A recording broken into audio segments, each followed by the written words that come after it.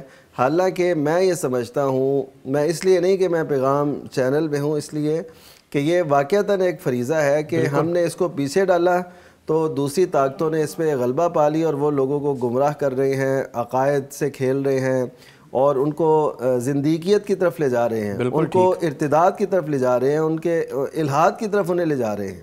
تو ہم جب اس محاذ سے پورے نہیں اتریں گے تو یقیناً یہ ہم امت مسلمہ کے نوجوانوں کا حق تلف کر رہے ہوں گے. تو اس لیے ہم چاہتے ہیں کہ لوگ ہمارے ساتھ جڑیں جیسے وہ جڑے ہیں اور وہ تعاون کی طرف آئیں. اور بالکل اس بات سے نہ ہچکچائیں. کئی لوگ یہ بھی کہہ دیتے ہیں جی یہ چینلز کو کیا ہم نے تعاون کرنا ہے کیا نہیں. یہ دعوت کا ایک اتنا مؤثر ذریعہ ہے. آپ مساجد میں جلسوں پہ لاکھوں لگا دیتے ہیں, اس کا نتیجہ کیا نکلتا ہے کہ وہ لوگ آئے, کچھ سنا اور پھر چلے گئے. اور یہاں پہ دعوت جو ہے وہ ہمیشہ کے لیے ہے. بالکل ٹھیک. اور یہ ہے کہ گھر گھر تک پہنچ رہی ہے, اور یہ کہ جو بھی چاہتا ہے وہ اسی وقت وہ دیکھ لیتا ہے, اور جو اس کو چاہیے وہ اس کو مل جاتا ہے. تو اس سے بڑی اور کیا بات ہوگی. بالکل ٹھیک ہے, دعوت دین کا کام ہے, اس کے دست و بازو بننا چاہیے. کالر ہیں جی ایک. جی وعلیکم السلام. جی میری بہن فرمائیے. جی مجھے اپنے بارے میں آپ سے کچھ پوچھنا تھا کہ بتانا تھا. جی اصل میں میری شادی کو 9 سال ہو گئے ہیں نا. جی. تو جو میرے ہسبینڈ ہے نا, اور اس دوران مطلب ہمیں بچے نہیں تھے, ٹھیک ہے, بے اولاد ہیں ہم. تو میں نے اپنے دیور سے نا اپنا بچہ ایڈاپٹ کیا تھا, تقریباً وہ بھی 5 سال کا ہو گیا ہے, ٹھیک ہے. تو جو ہے نا اب جو ہے نا میرے ہسبینڈ نے مجھے اچانک سے ڈائیورس دے دی 5 سال, اور وہ بچے کے 5 مطلب تقریباً 9 سال ہو گئے ہماری شادی کو. تو بچہ بھی مجھ سے لے لیا اور مجھے ڈائیورس بھی دے دی. اور کون ان کے پیرنٹس تھی کہ ان کو ان کی دوسری شادی کروانی تھی, اور مجھے یہ بات معلوم نہیں تھی کہ یہ پہلے سے پلاننگ ہو گئی تھی ان کی نا شادی کرنے کی نا. اب رمضان سے 3 رمضان کو ان کا نکاح بھی ہو گیا اور شادی بھی کر لی فوراً. اور 26 جنوری کو انہوں نے مجھے ڈائیورس دی. میری غیر موجود تھی, میرے بڑوں کے سامنے میں نہیں تھی موجود, چھوٹی سی بات پہ کی تھی میں, ٹھیک ہے.